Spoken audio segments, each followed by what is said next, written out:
Salam, hər vaxtınız xeyir, əziz və dəyərli tamaşaçılar. Hər birinizi Sağlam Səhət verilişində yenidən xoş gördük.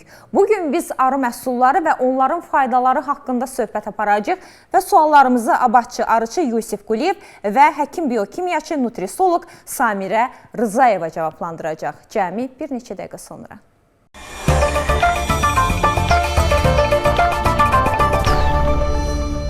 Arıların təbiətlə müştərək yaratdığı möcüzə. C qrup vitaminlərini, K vitaminini, A vitamininin bir növünü göstərə bilərik. Yolu abaddan düşən zəhmət fədailəri.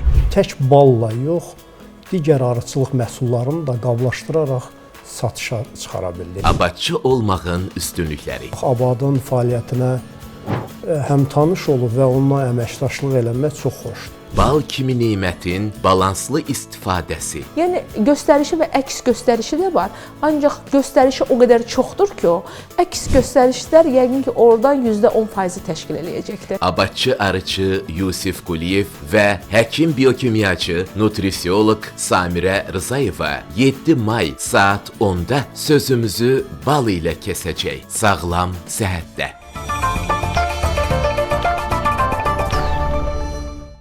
Efirdə Sağlam Səhətin saatıdır və qonaqlarımız abadçı arıçı Yusif Quliyev və həkim biokimyaçı nutrisoloq Samirə Rızayevadır. Hər ikiniz də xoş gəlibsiniz və biz bugün arı məhsulları, xüsusən də bal haqqında söhbət aparacağıq.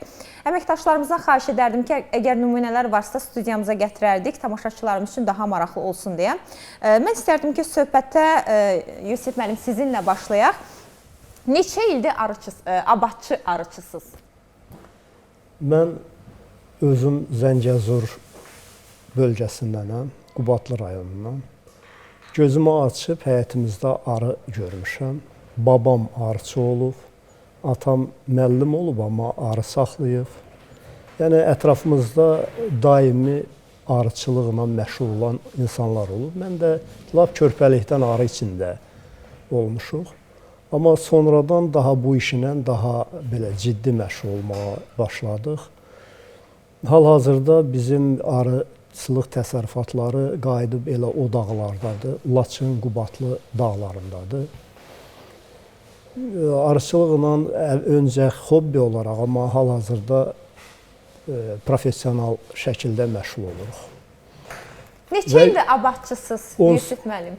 19-cu ildən artıq abadçı arıçı olaraq abadın fəaliyyətinə qoşulmuşuq. Abad bizə böyük dəstək verir. Öncə biz istehsalçı olaraq istehsal edirdik, satışı mümkün deyildi. Amma abadın dəstəyindən sonra artıq bizim məhsullar markalaşıb, Qarabağlı markası adı altında satışa çıxıb. Satışımıza çox böyük dəstək olublar və bu dəstək hesabına biz istehsalı böyüdüb genişləndirə bilmişik. Suallar verəcəm əlbəttə ki, sizə necə oldu, abadla tanış oldunuz? Abada qoşulandan sonra, bir abadçı olandan sonra fəaliyyətinizdə başqa hansı uğurlar oldu? Bununla bağlı sizə sual verəcəm. İstərdim söhbətimizə Samirə xanımla davam edək. Samirə xanım, adətən bala min bir dərdin dərmanı deyirlər. Həqiqətən min bir dərdin dərmanıdır bal. Bəli, əslinə qalanda bal min bir dərdin dərmanıdır. Çünki o qədər zəngindir ki, əslində balın 20% sudan ibarətdir. Yerdə qalan, bu da növündən asılı olaraq müəyyənləşir və 75-80% bunun quru qalığıdır ki, bu quru qalığın da çox hissəsi karbohidratlardan ibarətdir. Bu saxarozadır, maltozadır, fruktozadır, yəni və digərləri. Ondan əlavə onun tərkibində çox miqdarda mikroelementlər, minerallar vardır. Biz bunlardan natriyini, kalini, fosforu və belə neçəsini sadalaya bilərik. Bundan əlavə çox az miqdarda olsa, ancaq vitaminlər də vardır tərkibində. Vitaminlərdən biz B qrup vitaminlərini göstərə bilərik, C qrup vitaminlərini, K vitaminini, A vitamininin bir növünü göstərə bilərik və ondan əlavə də foli turşusu da vardır. Yəni bunu saymaqla qurtarmaq olmayacaq. Çünki həqiqətən də çox zəngin bir məhsuldur və çox xeyirli bir məhsuldur. Yəni bu tək bir qida maddəsi kimi deyil, antiseptik kimi də təsir göstərmə xüsusiyyəti artıq neçə dəfələrlə sübut olunmuşdur. Çox maraqlıdır Yusif müəllim. Bəs necə oldu Abadla tanış oldunuz? Necə oldu yolunuz Abaddan düşdü? İlk dəfə biz bəzi layihələr həyata keçirmişik Azərbaycanda. Bu layihələrdən biri də 16-cı ildə ki, Cocuq Mərzanlı işğaldan azad oldu. Orada insanların məşğulluğu üçün bir layihə həyata keçirildi. Burada TİKA-nın dəstəyi və bizim İctimai Birliyin birgə təşəbbüsü ilə oradakı yaşayan, məskunlaşan, yenicə məskunlaşan insanlara arı ailələri paylanırdı. Orada Abad da təşkilatın nümayəndələri gəlmişdi və orada tanış olduq. Onların yerli həmin arıçılara, yeni başlayan arıçılara dəstəyini biz birgə həyata keçirdik və oradan bizim əməkdaşlıq başlandı. Əsas Abadla biz tanışlıqdan sonra deyərdim ki, həm satışımız, həm məhsullarımızın üstündə ciddi keyfiyyət nəzarəti, texnoloq olaraq Abadın texnoloqunun nəzarəti, eyni zamanda markalaşma, bunların markalaşmadan başqa hansısa bir marketlər şəbəkəsinə çıxmaq üçün müxtəlif cür sənədləşmə var, mühasibatlıq işləri var. Bütün bunlara Abadın dəstəyi oldu. Və bu dəstəkdən sonra biz inkişaf eləyə bildik və tək balla yox, digər arıçılıq məhsullarını da qablaşdıraraq satışa çıxara bildik Abadın dəstəyi ilə. Bəs ola bilsin ki, bizi izləyən izləyicilərimizdən kimsə arıçıdır, heç hələ Abadın adını bəlkə də eşitməyib, ilk dəfə eşidir. Nələri tövsiyə edərdiniz? Yəni, niyə abadçı olmaq lazımdır? Abadçı olmaq hər bir kəsə əgər qismət olursa böyük şansdır. Tək istehsalçı olmaq o demək deyil ki, birinci satışa əgər məhdudiyyət varsa, istehsal artıq məhdudlanır. Abad isə bu satış imkanlarını qarşıda açır. Həmin arıçının və ya digər istehsalçının. Həm mühasibatlığa, həm markalaşmaya, bir sözlə satışa böyük dəstək olanda hər bir istehsalçıda stimul yaranır ki, öz istehsalını genişləndirsin. Ona görə Abadla tanış olmaq, Abadın fəaliyyətinə həm tanış olub və onunla əməkdaşlıq eləmək çox xoşdur. Bəs Samirə xanım, kimlərə bal yemək olar?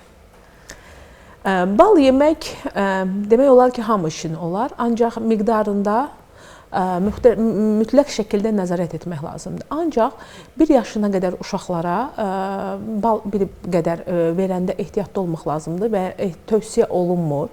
Düzdür, bəzi hallarda bu sübut olunub, bəzi hallarda yox. Amma söhbət orada botulizm çöplərindən gedir ki, hansı ki güllərin sporlarına ola bilər və onu arılar götürüb sonradan balı hazırlayarkən, yəni balın tərkibində o botulizm çöpləri qala bilər və uşaqlarda botulizmə səbəb ola bilər.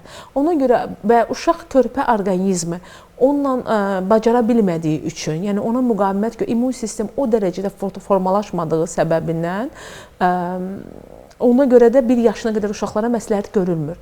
Amma beləsinə qalanda, yəni o qədər faydası var ki, yəni xəstəlikləri biz sıra ilə saysaq, yəqin ki bizim vaxtımız çatmayacaq, amma əsaslarından bəzilərini qeyd eləmək istəyərdim ki, öskürək üçün çox gözəl vasitədir. Yaraların sağalması üçün nənələrimiz hamı istifadə eləyirdi. Hətta o gün bir uşaq mənə qeyd edir ki, mən balaca olanda nənəm ağzımda yara olanda çəkirdi. Ağzın sehli qişasında olan yaraların tez sağalmasına səbəb olur. Yəni yaralarda bunun səbəbi onun antiseptik kimi olması səbəbindən olur. Çox qəribədir ki, biz çox vaxt onu allergen kimi tanıyırıq. Çünki müxtəlif tozcuqlardan hazırlandığı üçün o insanın əgər ona qarşı allergiyası varsa da, onda o təzahür edə bilər. Biz bunu qeyd eləyirik. Amma çox qəribədir ki, məsələn, asmada göstəriş olmasa da, digər boğaz xəstəliklərində, hətta qripdən tutmuş, istənilən bir öskürəkdə bu çox geniş istifadə olunur. Çünki yenə deyirəm ki, daha çox antiseptika olduğu səbəbindən xoraların sağalmasında istifadə oluna bilər. Yəni göstərişi və əks göstərişi də var. Ancaq göstərişi o qədər çoxdur ki, o əks göstərişlər yəqin ki, oradan %10% təşkil eləyəcəkdir. Əgər sağlam bir adamdırsa Samirə xanım, gün ərzində nə qədər bal istifadə edə bilər? Gün ərzində müxtəlif ədəbiyyatlar müxtəlif rəqəm yazırlar, amma optimal variantı mənim üçün fikirləşirəm ki, 2 xörək qaşığından çox olmamalıdır. Səbəb bir xörək qaşığımız 21 qram bal tutur. Bəli. Və onu biz hardasa hesablasaq, gündəlik norma hər bir insan üçün hardasa 50 qram civarındadır. Və siz soruşa bilərsiniz ki, o 2 qaşıq balı elə birdən-birə yeyilməlidir, yoxsa gün ərzində ancaq axşam vaxtı, gecə vaxtı tövsiyə olunmur. Çünki onun biz bilirik ki, karbohidratları axşamlar qəbul etmək o qədər də məsləhət görülmür və bu daha çox karbohidrat olduğu üçün tərkibində məsləhət görülür ki, səhər və günorta saatlarında qəbul olunsun. Birdən-birə də qəbul etmək olmaz. Çünki tərkibində turşu olmaq xüsusiyyəti olduğuna görə seyhli qişaya düşdükdə mədənin, yəni hər hansı bir diskomfort hissləri əmələ gətirə bilər. 200 qram suda bir xörək qaşığı balı həll edib acqarına içmək olar. Biz adətən arı məhsullarından danışdığımız zaman daha çox balı qeyd edirik, amma arının bir sıra məhsulları var ki, nümunələri də hazırda studiyamızda masadadır. Tək-tək tamaşaçılarımızı tanış edə bilərsinizmi Yusif müəllim? Olur. Zəhmət olmasa. Arının ən deyərdim ki, ucuz məhsulu baldır. Ən ucuzu baldır. Həm bazarda ən ucuz, həm də faydasına görə ən ucuz baldır. Amma ballar da fərqlidir. Məsələn, xarlanmayan, kristallaşmayan ballar var. Kristallaşan ballar var. O da tərkibində glukoza, fruktoza nisbətinə görədir. Əgər glukoza tərkibi, fruktoza tərkibini üstələyirsə, o ballar bu cür kristallaşır. Kristallaşmış balın kristallaşması onun təbii halıdır. Konservlər özünü qoruyur. Qoruyucu tərkib deməkdir. Bal ümumiyyətlə özünü qoruyan və bal mühitinə düşən istənilən bir cismi də, canlını da qoruyan bir məhsuldur. Mən tərkib və ya bu, məsələn, bir biyan balını götürək Azərbaycanda. Aran bölgələrində, xalq təbabətində ən çox istifadə olunan bitkilərdən biri biyandır. Onun balıdır, bal olaraq da bu cür xarlanır, kristallaşır və kristallaşmış balı da bizdə belə hardasa bir şübhə ilə yanaşırlar. Amma dünyada kristallaşmış bal daha üstün ballar sayılır. Balın hər biri gözəldir, hər biri arıçı əgər təmizdirsə, arıçı əgər bilgilidirsə, yığılan təbiət, ekoloji təmizdirsə, bal, bəli, dərman vasitəsidir. Hansısa bir texniki bağlar ərazisində toplanmış bal təbabətdə və tibbdə istifadə etmək məsləhət deyil. Çünki oradakı olan o pestisidlərdən bu bala çökəcək ağır metallar insan orqanizmi üçün çox böyük ziyanlı vasitələrdir. Yəni, bal toplanmalıdır ekoloji təmiz mühitdən. Mən digər məhsullar barəsində bildirmək istəyirəm. Bu propolisdir. Çıxarıb göstərə bilərsinizmi? Bəramum deməkdir. Bəli. Təmizlənmiş bəramumdur. Bu bəramum çox böyük bir biotikdir. Elə bir tərkib var ki, bunda bütün zərərli bakteriyaları məhv eləmək imkanı var. Necə istifadə etmək olar onu? İstifadəsi bunun hardasa 20%-li. Tutaq ki, 100 qram spirtdə, 70%-li spirtdə bunu həll etmək olur. 30 qram, 20 qram, onda 20%-li alınır, 30%-li alınır. Və bunu uzun müddət dondurub, kiçiltdikdən sonra, spirtdə həll etdikdən sonra bir 14 gün çalxalayıb, sonra pambıqdan süzüb keçirib, onun damcılarından artıq bütün propolisdə olan faydalı birləşmələr hopur o mayeyə. Onu 60 dərəcə qızdırıb, orada artıq spirti buxarlandırıb, o qalır orada suyla propolisin məhlulu. O məhluldan damcılarla istifadə etmək. Çox böyük faydası. Birinci, bu analgetik təsiri var. İkinci, bunun tərkibində immunomodulyator olaraq bu propolisin ən yüksək immunomodulyatordur. Bakteriya əleyhinə antioksidantdır və bunun daha böyük faydası da... Təbii antibiotik demək olar. Bəli, təbii antibiotik. Özdə heç bir ziyanı olmayan antibiotik. Kimyəvi yox, təbii şəkildə. Virus əleyhinə çox güclü vasitədir. Qripin müxtəlif formalarında bunun 20%li məhlulundan istifadə etmək profilaktika üçün çox böyük əhəmiyyət kəsb edir. Digər arıçılıq məhsulu çiçək tozu, polen. Bu çiçək tozudur. Çiçək tozu da arılar vasitəsilə bitkilərin erkəkçiklərindən toplanır və toplanmış bu erkəkçiklər tələ vasitəsilə yuva ağzında tutulur, müəyyən qədər qurudulur və ya bunu yaş halda, dərin dondurucuda saxlanılanda daha böyük əhəmiyyət kəsb edir. Mikro-makro elementlərlə zəngindir, güclü təbii protein mənbəyidir. İdmançılarda, anemiyası olan uşaqlarda, böyüklərdə çox böyük faydası var. Digər məhsul güləm. Rusca perqa, arı çörəyi deyilir.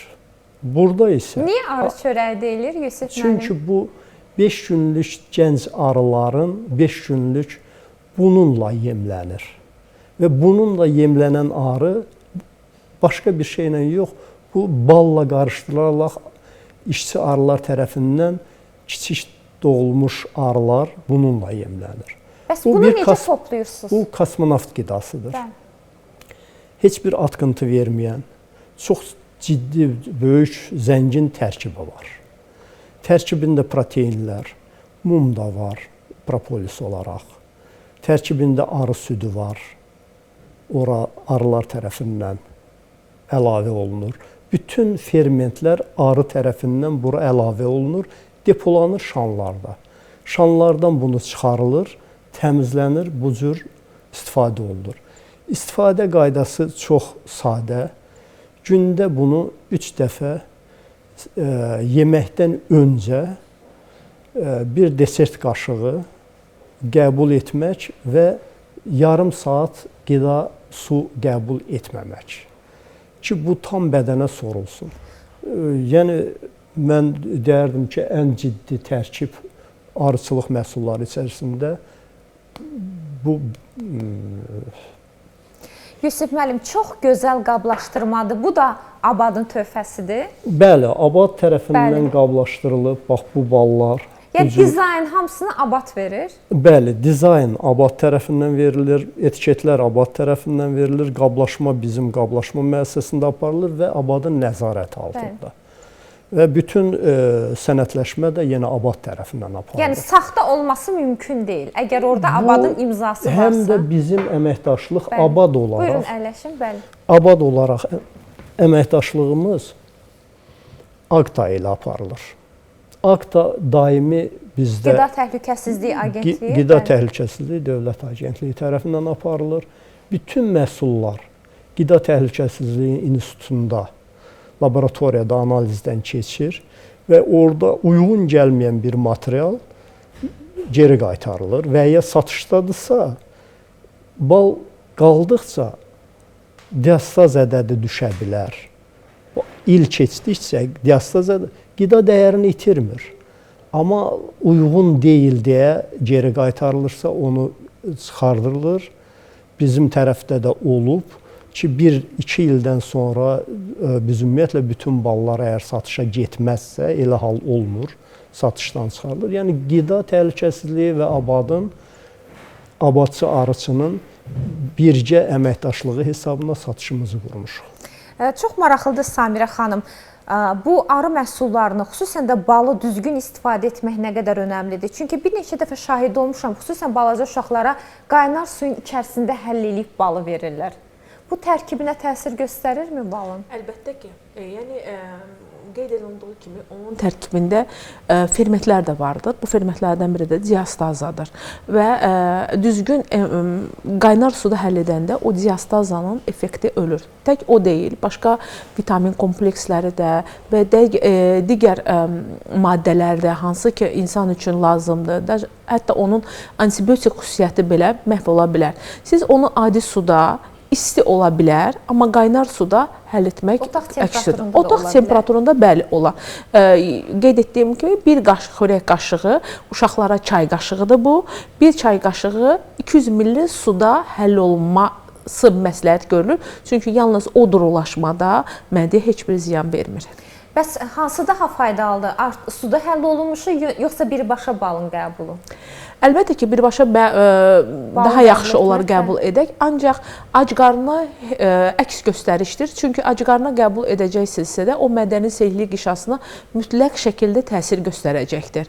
Ona görə mütləq şəkildə əgər ac qarnısızsa da suda həll edib içmək məsləhət görülür. Bir də balla bağlı ən çox bu sual yaranır ki, təbii balı necə yoxlamaq olar? Yusif müəllim, müxtəlif növləri var. Biri deyir ki, qaşıqda balı götürəndə gərək belə tam qopmasın, sona qədər süzülsün. Bəziləri deyir, yandırmaq lazımdır. Bunun bir sirri varmı? Bizə açardınız. Təbii balı necə seçə bilərik? Balın ümumiyyətlə dəqiq tərkib analizi laboratoriyada mümkündür. O da ixtisaslaşmış laboratoriyada. Başqa cür mümkün deyil? Əgər bunu o deyilən qaydalarla mümkün olsaydı, mümkün deyil. Bir sözlə mən o qaydalar haqqında danışmağa dəyməz. Çünki orada olan tutaq diastazını süni şəkildə kimsə ala da bilər. Süni şəkildə onu fermentlərlə almaq da mümkündür. Amma bal elə bir kompleksdir ki, onu heç bir belə bir müəssisə və ya nəsə bir insan yarada bilməz. Ona görə onun təşxis materialı hansısa bir laboratoriya verilib, neçə ingredient üzrə o yoxlanılaraq deyilir ki, bu bal təbii baldır. Amma biz onun tutaq ki, dartılıb uzanmasını onun qatılığı ilə ölçə bilirik. Qatılıq, tək qatılıq hər cür vasitə ilə alınır. O cür yoxlamağa çalışan müştərilərə nə deyirsiniz? Suyun üzərinə yayıb yoxlamaqla bunların heç birisi bir əsası olmayan yoxlamalardır. Ona görə birinci balı tanıdığın arıçıdan alırsansa, laboratoriyasız alırsansa bu gözəl. Tanıdığın, onun bilgili. Bal belə bir şeydir ki, bilgisiz arıçı tərəfindən də korlana bilər. Bilgisiz arıçı tutaq ki, indi çoxlu xəstəliklər yaranıb arılarda. Bu xəstəliklərə qarşı tətbiq olunan hansısa bir antibiotik o balı artıq zəhərə çevirir. O bala hansısa bir zərərvericilər var arının, parazitlər var. Bu parazitlərə qarşı tətbiq olunan bir akarasid artıq zəhərdir o balın tərkibində. Ona görə balı bilgili arıçı və insaflı, vicdanlı arıçıdan almaq yaxşıdır. Abadçının arıçıdısı almaq olar. Bir də üzərində etiket olan balın üzərində bir neçə təşkilatın nəzarəti var ki, daimi yoxlamalardan keçir. Orada əgər diastaz düşübsə üzə çıxır. Əgər orada saxaroza yüksəkdirsə saxta baldır, üzə çıxır. Digər analiz metodları ilə o balın keyfiyyətsiz və ya keyfiyyətli bal olmağı, o etiketi yoxdursa artıq marketdə, burada şübhə var. Ona görə tanıdığın arıçıdan və üzərində etiketi olan, markalaşmış bir balı alıb tükətməyə dəyər. Yəni bizim əvəzimizə abad yoxlayır. Bəli, abad tərəfindən bütün bu işlər nəzarətdədir. Bəs müxtəlif bal növləri var Samirə xanım, dağ balı, çəmən balı, o qədər fərqli satışlarda adları olur ki, biz təbii ki, balın faydalarından danışırıq. Balın növünə görə də faydası dəyişirmi? Məsəl üçün, ən faydalı bal varmı? ən faydalı bal, düşünürəm ki, onun faydalı hesab olunmağı onun tərkibində olan mikroelementlərlə, yəqin ki, tərkibində olan vitaminlərlə əlaqəlidir və düşünürəm ki, əlbəttə ki, yəni müxtəlif yerlərdə saxlanılan, dağ şəraitində saxlanan, çəmən şəraitində saxlanan, yəni bildiyiniz kimi də balın da müxtəlif növləri var. Həmin o balın növləri çox vaxt onun iyisinə görə, dadına görə, qoxusuna görə müəyyənləşir və hansı şəraitdə toplanmağından asılıdır. Yəni bu qarabaşaq çox vaxt qarabaşaq yerdə ola bilər, qarabaşaq balı da olur. Onun səbəbi, yəni adlarının səbəbi hardan o balın toplanmasından asılıdır. Əgər siz daha çox çiçəkli bir yerdən, daha çox gözəl bir havası düzgün olan bir yerdən o bal gəlibsə də, o daha faydalı hesab olunacaq. Yəni dağ şəraitində mən düşünürəm ki, yəqin ki, hardasa soyuq şəraitdə saxlamaq o qədər balı arını mümkün deyildir. Onun üçün də münbit şərait olmalıdır ki, o bal yetişdirilsin. Amma nə qədər ucqar gözəl yerlərdən gəlirsə də bir o qədər çox da faydası olacaqdır. Bəs bu qədər balların içərisində nəyə görə dağ balları hər zaman qiymətə görə də baha olur? Gedib gəlməkmi uzaq olur, yoxsa necə? Ümumiyyətlə, balların hər biri gözəldir. Hər birində öz təyinatı var. Bitki tərkibindən asılı olaraq. Hansı bitki tutaq ki, biyan hansısa bir xəstəliklərə faydası varsa, onun nektarının da həmin xəstəliyə daha böyük. Şabalıd balı, tutaq ki, bu bal bugün çox yüksək antioksidant tərkibi var. Bunun öz təyinatı var. Bu müxtəlif təyinatlı hər biri belə götürsək, bir təbabətdə istifadə oluna biləcək ballardır. Amma dağ balları minbir çiçəkdən toplanır. Burada mikroelement zənginliyi var. Bir də coğrafi hündürlüyü yüksəldikcə, orada efir yağları ilə zəngin olur. Efir yağları ilə bu bitkilər, tutaq ki, müəyyən coğrafi hündürlükdə olan kəhli otunun və ya şalfeyin verdiyi nektarla daha ondan yüksək hündürlükdə, coğrafi hündürlükdə olan eyni bitkinin verdiyi nektar arasında fərq var. Ona görə müxtəlif mövsümdə, müxtəlif hündürlükdə arıları saxlamaqla, yəni aran bölgədən ən yüksək dağ bölgəsində köçəri arıçılıqla məşğul oluruq. Burada balın ümumi tərkibi çox zənginləşir. Nə qədər çox bitkidən toplanırsa bal, bir o qədər bu prolin analizi deyilir. Balda prolin analizi. Burada müxtəlif çox bitkidən toplanmış ballarda prolin dəyəri daha yüksək olur. Bu balın deyərdim ki, ən böyük göstəricisidir. Amma ən düzgünü budur ki, ekoloji təmiz mühitdən toplansın bal. Və bunu bir daha vurğulayıram ki, bu cür yerlərdə bal çox təmiz, orqanik bir məhsul olur. Amma tutaq ki, maşın yolları və ya hansısa bir çirklənmiş ərazi, heyvanat çox saxlanılan bir yerlərdə, çünki balın 20% sudursa, bu suyu təbiətdən götürür. Biri var çirkli sulardan götürüb ora qata, biri var təmiz dağ bulaqlarının, çaylarının sularından qata. Bu baxımdan dağ balı buna görə qiymətlidir. Əziyyəti də ki, sözsüz orada 2 qatdır. Bəli. Samirə xanım, bəzən valideynlər deyirlər ki, biz uşağa balı verə bilmirik. Nə balın özünü verə bilirik, nə suda həll edib verə bilmirik. Bal tərkibli müxtəlif şirniyyatlar hazırlayırıq. Bütün halda bu sobada bişir, 120 dərəcədə, 200 dərəcədə. Hər halda balın keyfiyyətinə təsir göstərir, deyilmi? Bal tərkibli bir şirniyyat məhsulu olmuş olsa belə. Əlbəttə ki, təsir göstərəcəkdir. Çünki yenə qeyd etdiyimiz kimi parçalanmaya uğrayacaqdır fermentlər isti şəraitdə olduqda, temperaturla əlaqədar olaraq. Ondan başqa adətən balın tərkibində biz hər şeyi qeyd edərkən biz yadımızdan çıxartmayaq ki, onun tərkibində qarmonlar da var. Yəni adeksin adlanan bir hormon vardır ki, arıqlamağa kömək edir hətta, yəni o dərəcədə. Yəni bal yeyib arıqlamaq olur? Balın kökəlmək xüsusiyyəti fruktozaya əsaslanır. Tərkibində fruktoza olduğuna görə karbohidratdır. Onun kalori dəyəri həddin çoxdur. Və o kalori dəyərini əgər qənaətə gəlirik ki, yəni bu fruktozanın kalorisi çoxdursa da, digər karbohidratların hesabına diyet tutarkən digər karbohidratlardan bir qədər azaldıb, həmin balı ora əlavə edə bilərik. Çünki bunun həm enerji dəyəri də çoxdur, həm enerji dəyərindən əlavə də o qədər faydası var ki, yəni siz onu xəstəyə, yəni dietologiya xəstəyə yazılır və xəstəyə mütləq şəkildə yardımcı olmaq lazımdır. Amma onun tərkibində ümumiyyətlə bütün məhsulların içərisində o oreksin dediyimiz hormon yalnız balda çoxdur. Və o arıqlamağa da kömək edir. Və siz onu qızdırdıqca, şirniyyatları ondan hazırladıqca daha çox onun keyfiyyətini öldürəcəksiniz. Bitirmiş oluruq. Son sualdan da istəyirəm söhbətimizi yekunlaşdıraq. Yusif müəllim, hələ də abadçı olmayan arıçılara efir vasitəsilə nə demək istəyərdiniz? Arılarına yaxşı baxsınlar.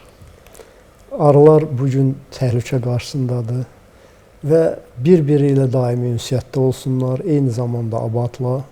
Həm də abadçı olsunlar. Bəli, abadçı olsunlar. Bir-biri ilə ünsiyyət hesabına biz arıları qorumalıyıq. Çünki arılar olmayandan sonra bu hesablamalara görə 4 il sonra artıq bəşəriyyət məhvə doğrudur. Arı olmasa? Arı olmazsa. Yəni arıların qədrini bilək. Bəli, arıların qədrini. Gəldiyinizə görə təşəkkür edirəm. Hər ikinizə çox sağ olun. Əziz tamaşaçılar, bizim qonağımız abadçı arıçı Yusif Quliyev və həkim biokimyaçı, nutrisoloq Samirə Rızayeva idi. Efirimiz isə davam edir. Əziz tamaşaçılar, beləcə bir verilişimizin də sonuna gəlib çatdıq. Sizinlə sağollaşmadan öncə geyinmə görə Vomma Butikə təşəkkür etmək istəyirəm. Əziz xanımlar, Vomma Butikdə bir-birindən gözəl geyimlər sizi gözləyir. Ən önəmlisi də budur ki, bu mağazada satışda olan bütün geyimlərin hamısı Türkiyə istehsalıdır və çox keyfiyyətlidir. Yəni bir dəfə geyim alım, yum dəfələrlə geyinim deyirsinizsə, Vomma Butikin geyimlərinə üstünlük verə bilərsiniz. Təşəkkürlər Vomma Butik. Sizinlə isə sağollaşıram əziz tamaşaçılar. Sabah yenə eyni yerdə, eyni saatda sizin görüşünüzə gələcəyik. Sağ olun, sağlıqla qalın.